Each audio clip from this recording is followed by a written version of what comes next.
On the morning of Sunday, March 15, 1987, Cheryl Chapman was awakened by a phone call from the manager at the restaurant where she worked as a waitress.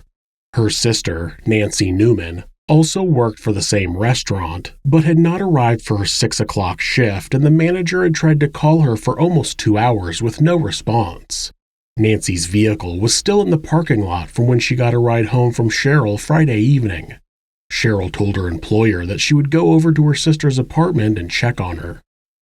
Nancy was a very responsible and dependable person and would never just not show up for work.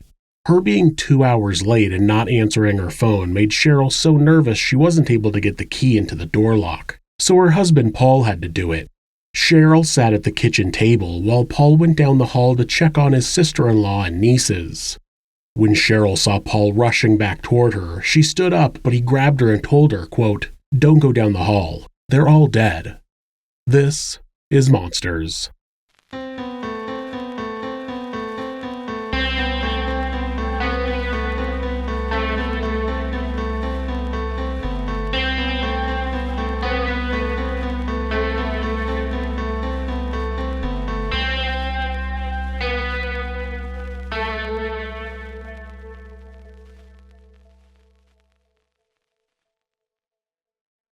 Kirby Anthony was born on December 23, 1963 in Twin Falls, Idaho.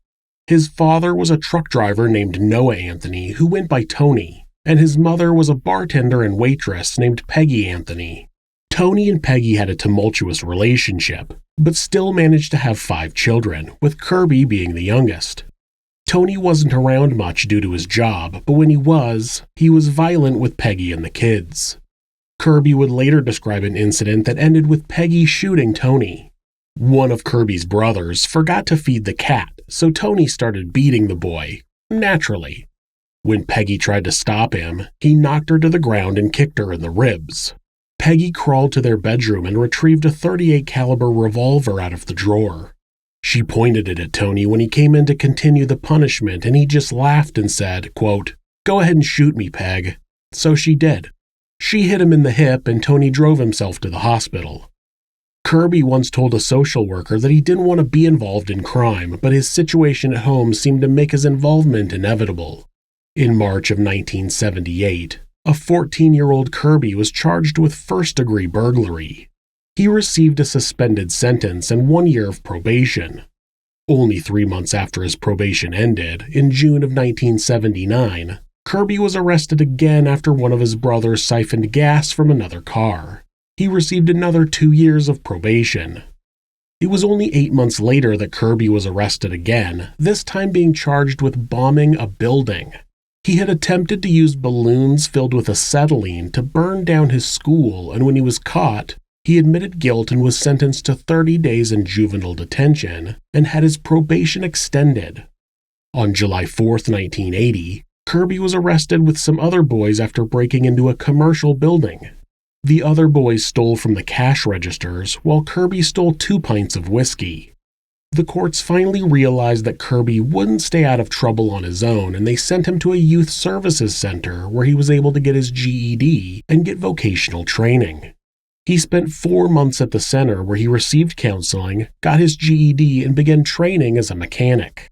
Then he was released with a report that stated he had a 40% chance of committing more crime.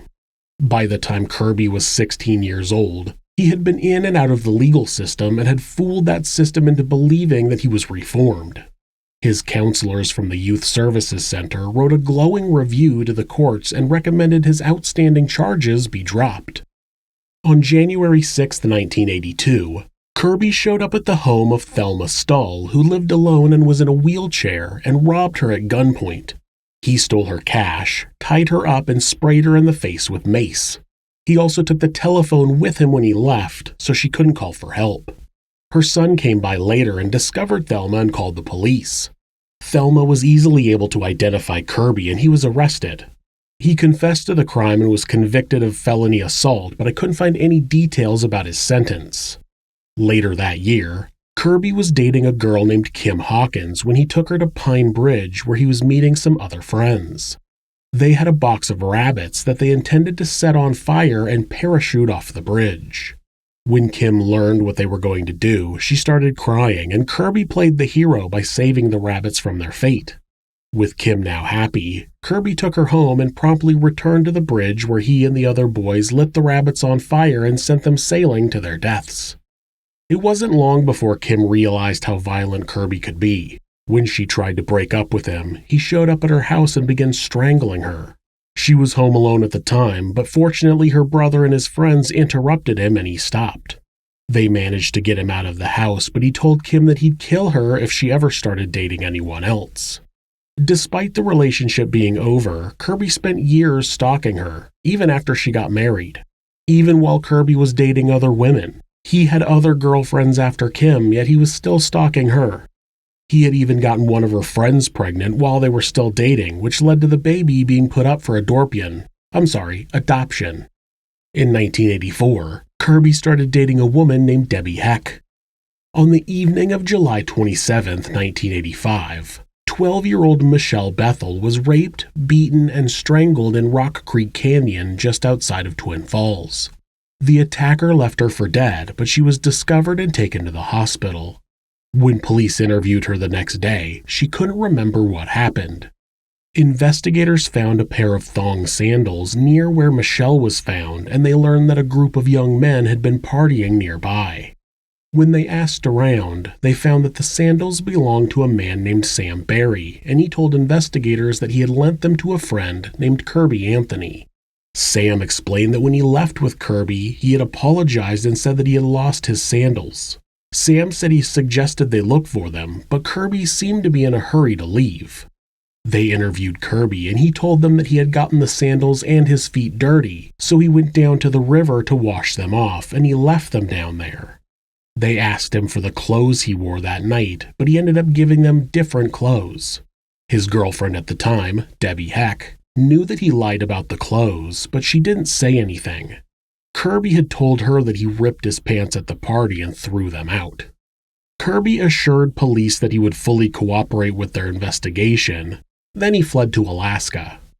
Despite believing that Kirby was innocent, Debbie went with him and didn't seem to think it was weird to skip town in the middle of a rape and assault investigation. When they first arrived in Anchorage, they stayed with friends of Kirby's before finding a place of their own. Kirby worked as a drywaller, and Debbie worked as a checker at a grocery store. Kirby also worked at the Northern Light Car Wash for a while. At the end of 1986, Kirby and Debbie got jobs working the Arctic Enterprise. This is a factory ship that processes fish right on the ship after it's caught. These ships can go out to sea for weeks to months, and the workers take long shifts either fishing or processing the catch. Kirby and Debbie were planning to leave on a ship at the beginning of the new year, so they started getting rid of all of their belongings. In December of 1986, the couple stayed at the home of John and Nancy Newman, Kirby's uncle and aunt, until they left aboard the Arctic Enterprise. Before they left, Nancy loaned Kirby $500 without telling John. She did tell Kirby's mother Peggy about the loan about a month later. Once on the Arctic Enterprise, Debbie said she couldn't take Kirby's violence anymore. The entire time they were together, Kirby had a violent temper and she was constantly scared for her life. Debbie figured that she would be more protected on the ship surrounded by coworkers, so she used the opportunity to break things off with Kirby. Unsurprisingly, he didn't take the breakup well, and it only made matters worse that Debbie started seeing another worker on the ship, Doug Anderson. Kirby's erratic behavior got him fired, and he was asked to leave the ship on February 13, 1987. Before he left, he told one of the other workers that he wanted to kill Doug. From where he departed the ship, Kirby took a plane back to Anchorage and took a taxi directly to the Newmans' apartment. John and Nancy Newman met in Twin Falls, Idaho, and married on January 5, 1975. They had their first daughter, Melissa, on September 22, 1978, followed by another daughter, Angela, on August 17, 1983. John was a heavy equipment operator and he got a job in Anchorage in 1985. He moved first and Nancy and the girls followed a few months later. Nancy worked part-time at H&R Block while also working as a waitress at Gwenny's Old Alaska restaurant. In 1986, John was in a forklift accident at work, which left him with serious injuries. Nancy took a week off from work when the accident happened, but her boss said that outside of that and being late to her shift once in a year and a half, she was a very dependable employee. Nancy's sister, Cheryl Chapman, was already living in Anchorage, married to her second husband, Paul Chapman, when the Newmans made the move. Like Nancy, Cheryl had also worked as a bookkeeper, but in the summer of 1986, she also started working as a waitress at Gwenny's. After John's accident, the state unemployment agency paid to have him retrained as a locksmith. He was sent to California for a 2-month training program on January 3, 1987. It was about 3 days before Kirby and Debbie left for work on the Arctic Enterprise, which John was happy about because he didn't really feel completely comfortable with his nephew living with his wife and daughters without him there. That was just his gut feeling without knowing about the troubles that Kirby had gotten into in Twin Falls.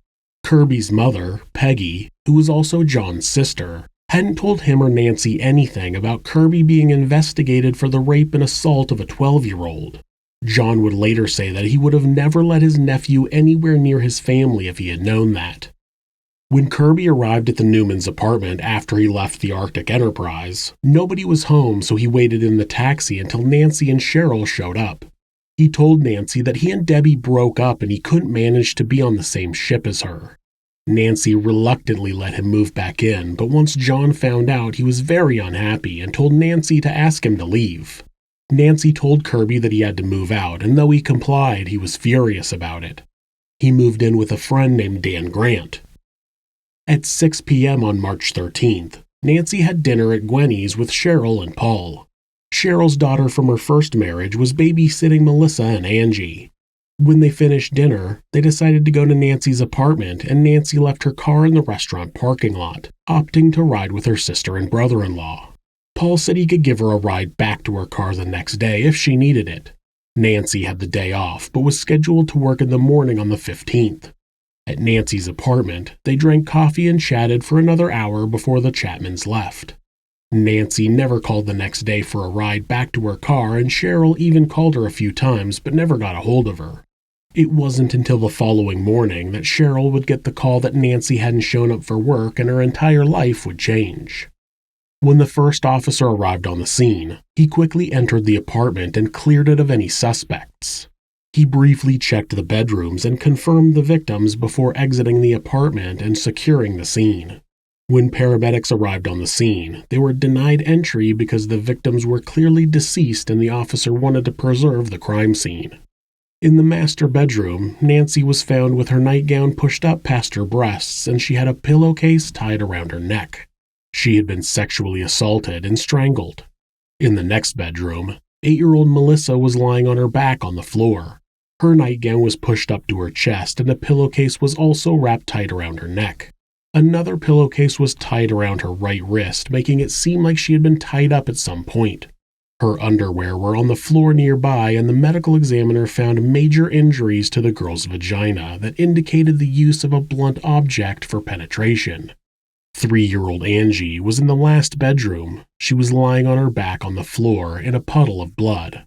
Her throat had been slashed at least 4 times. The cuts severed her trachea, esophagus, left carotid artery, and her jugular vein. She had defensive knife wounds on her right hand and injuries to her face and head. Her nightgown was pushed up to her torso and there was evidence of sexual assault. The medical examiner determined that the victims had been killed the previous morning, which was supported by evidence at the scene. The forensics team worked meticulously inside the apartment to collect every bit of evidence they could. They vacuumed every single room in the house in a grid pattern and logged every hair and fiber they found. They also lifted a number of fibers off of the victims and the bedding in each room. On the dresser in the master bedroom, they found a pair of adult-size army-style olive green wool gloves. In the bathroom, they found blood on the underside of the light switch and a used washcloth on the sink. The investigators used a process where they filled the apartment with superglue vapors, which would make fingerprints more visible and easier to lift. They fingerprinted the entire apartment. Based on the crime scene, detectives believed that the killer knew the victims. He would have felt comfortable enough to take the time to rape and kill 3 victims. Not only that, but the apartment wasn't ransacked. It was revealed that money had been taken from an empty cookie tin on the kitchen table, and Nancy's purse, John's keys, a checkbook, jewelry, a wallet, and some camera equipment were all missing. Whoever committed the crime knew what to take and where those items were. Nancy put all of her tips, mostly change, into the cookie tin, but there was an identical cookie tin on the refrigerator which wasn't touched. Someone already knew where the money was. John Newman was still in California. He had a week of training left before he was scheduled to return home. He was obviously eliminated as a suspect, and when he got the news, he traveled to Twin Falls to be with family. The problem with having a suspect that knew the family was that there would be a reason for their fingerprints and hair to be in the apartment. Detectives would look into Paul Chapman, and despite him not having a verifiable alibi for the time in question, they ruled him out based on his story matching evidence from the scene. He described his last time being in the apartment was Friday night, and in the kitchen there were 4 coffee mugs in the sink, and his prints weren't found in any of the bedrooms. Investigators asked if any other family members lived in the area, and they told them about Kirby. Detectives quickly tracked down Kirby and knocked on his door. They informed him that his aunt and 2 cousins were dead, and he was asked to come to the police station and help with the investigation. Kirby had trouble nailing down his exact whereabouts for the time in question, but that's not entirely unusual for a young man with a penchant for partying.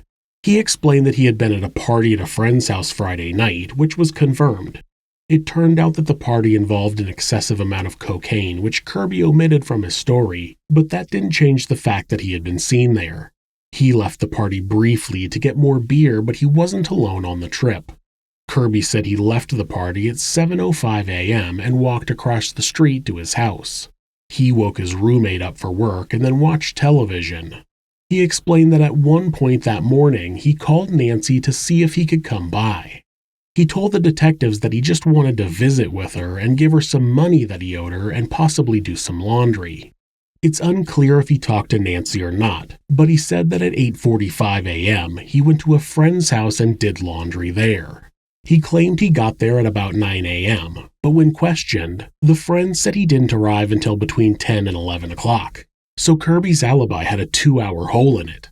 When presented with this discrepancy, he claimed to have also gone to Burger King for breakfast, where he sat in the parking lot and ate. The employees at Burger King said no one sat in the parking lot that morning. They said that Saturday morning was not a busy time and they would have remembered a man sitting in his truck in the parking lot.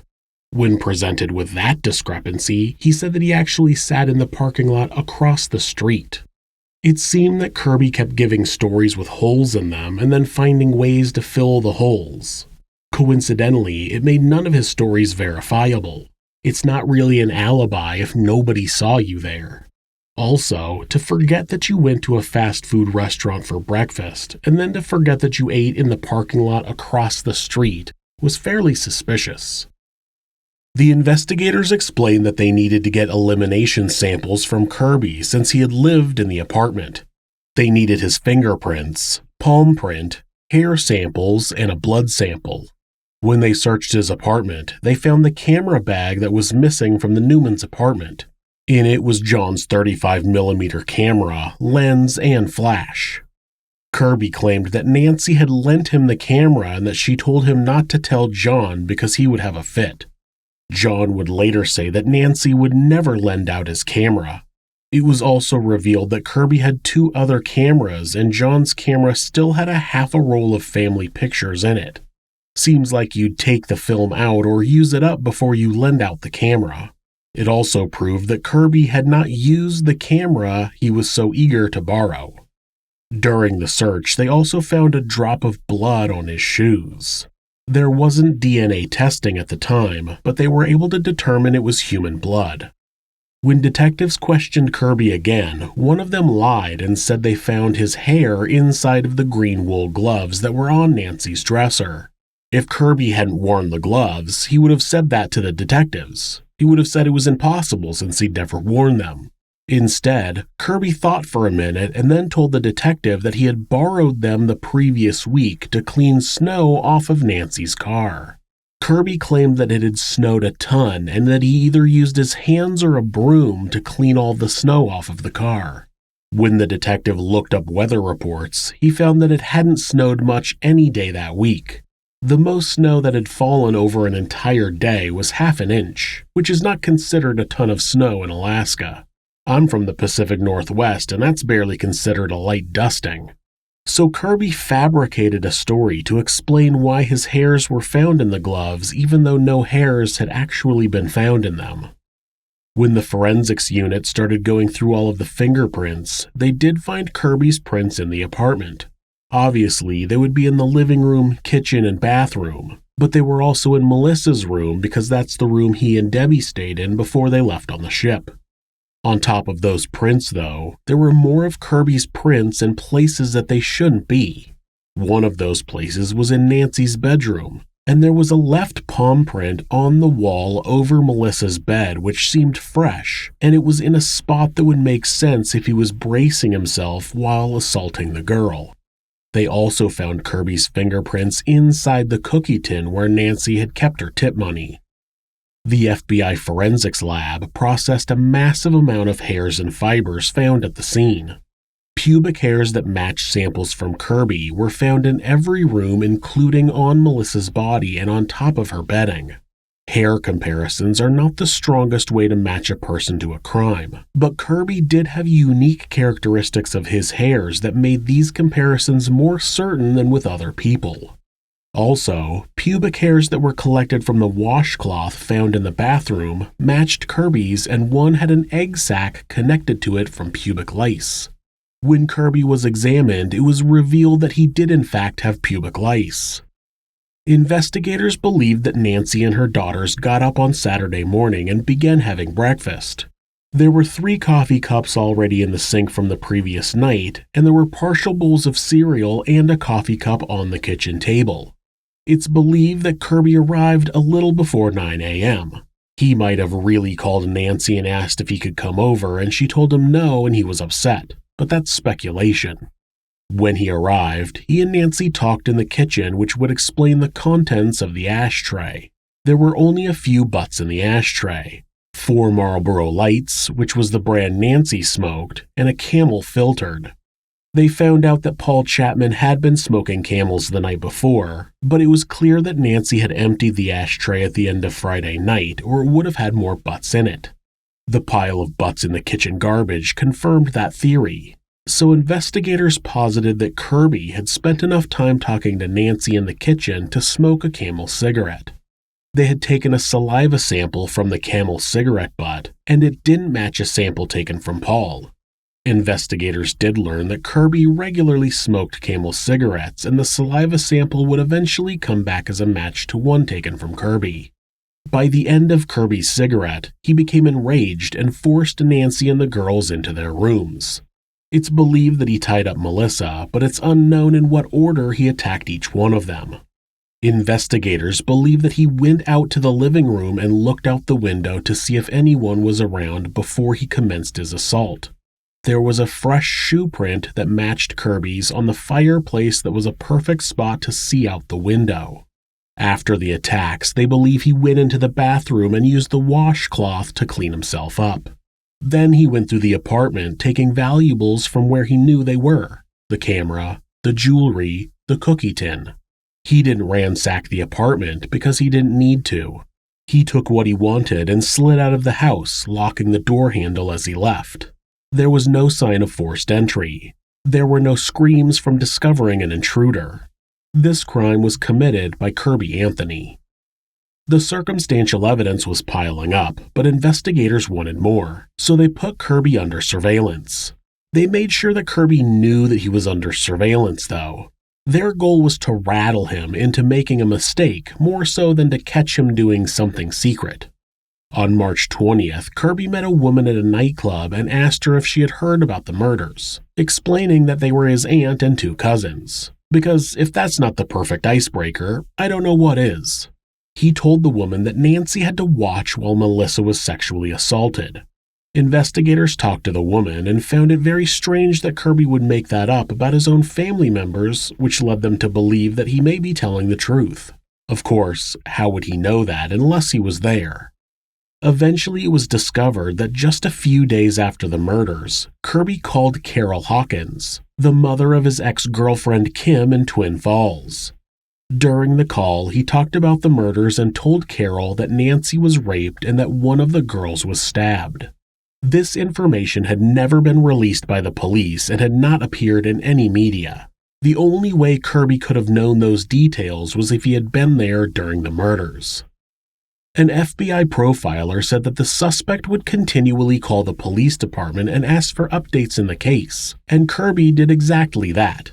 When he called about a month after the murders, the detective told him that he had just received some results from the lab that he wanted to talk to Kirby about. He set up an appointment for Kirby to come in the next day, but their prime suspect in the triple homicide didn't show up. He called the police station and left a message saying he was helping a friend with their vehicle, but that was a lie. The surveillance on Kirby had been lightened because they weren't really getting much out of it. Kirby told his roommate, Dan Grant, that he was leaving and asked him not to tell the police. Kirby got in his truck and started driving toward the Canadian border. Dan kept his mouth shut for hours before finally coming to his senses and calling the police. His fear of retaliation from Kirby had cost them 7 hours. The drive from Anchorage to the Canadian border took less than 8 hours. Anchorage police called the Border Patrol, and when they described his truck, they said he had just crossed into Canada, but that he would be stopped at Canadian Customs in about 20 miles. When the police called there, they explained that he was the suspect of a triple homicide in Alaska, a rape and attempted murder in Idaho, and that he had a felony conviction on his record.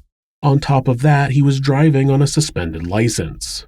It was more than enough reason for Canadian Customs to deny him entry into the country.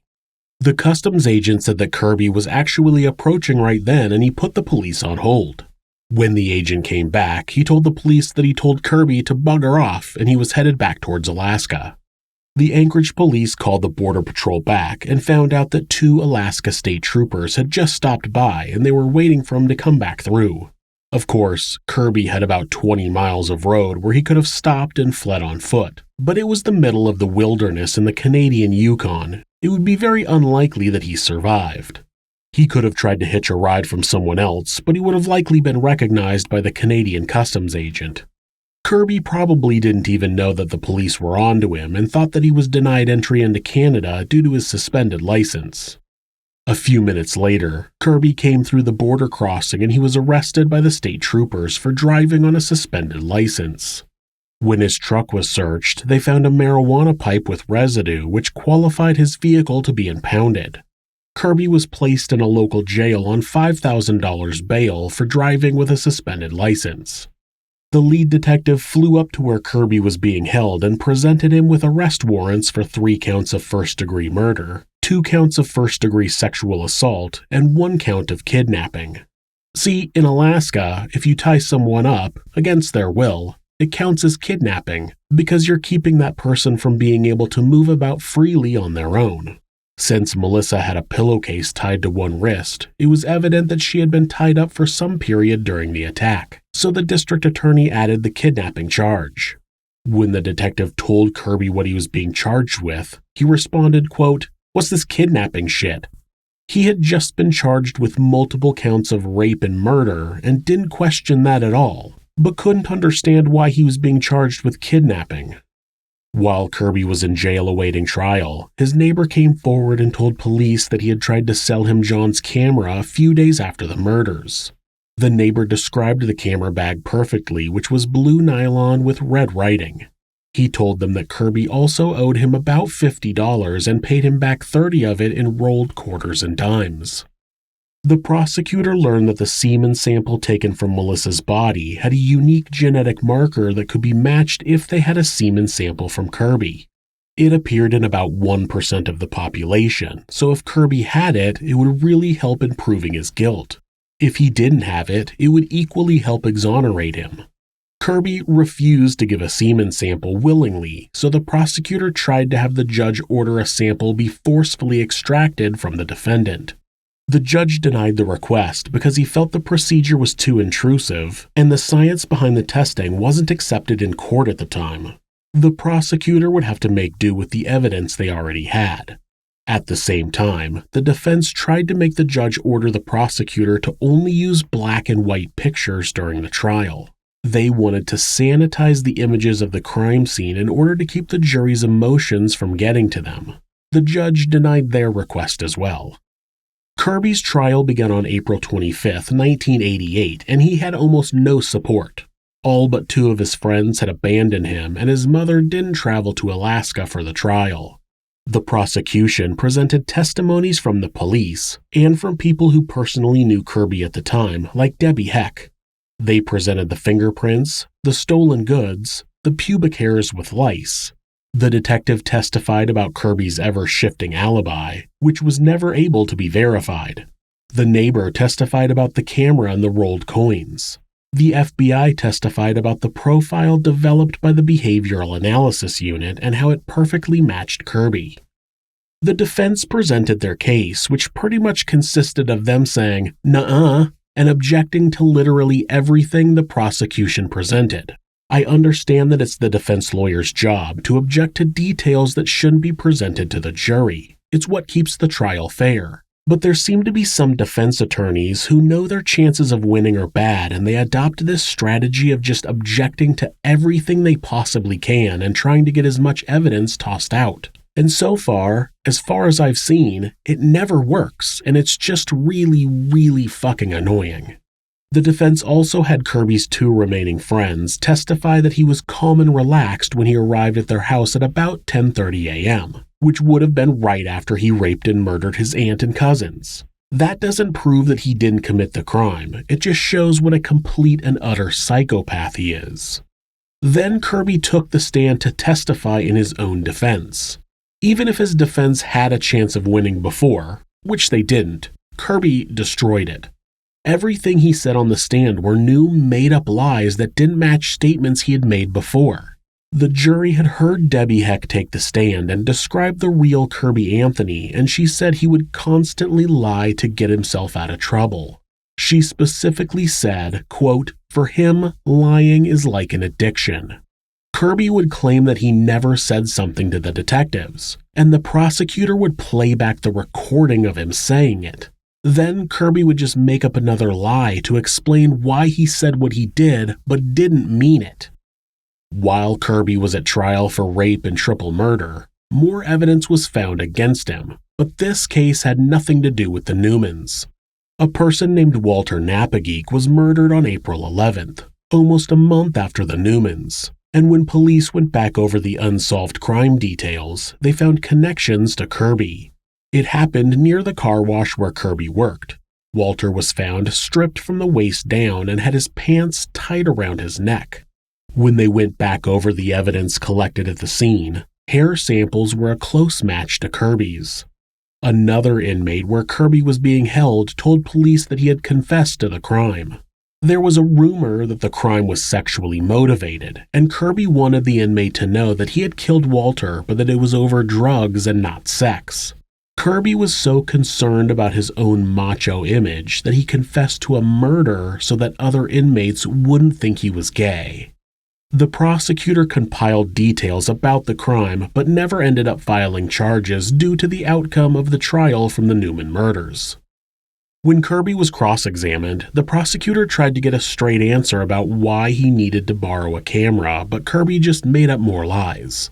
Then he handed John's camera to Kirby and asked him to explain how to use it. Kirby had absolutely no idea.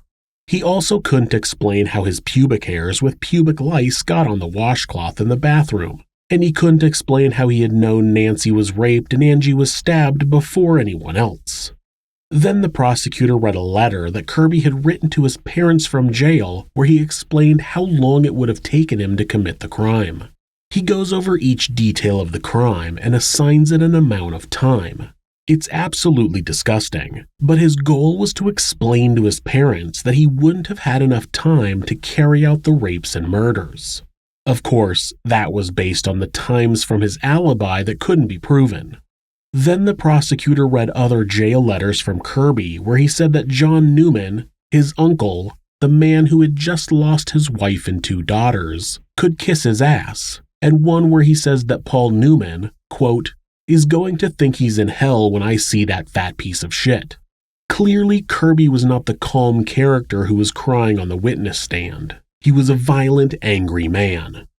Despite being absolutely destroyed by the prosecution, Kirby was so convinced that he could talk his way out of raping and murdering his aunt and cousins that he presented his own closing arguments.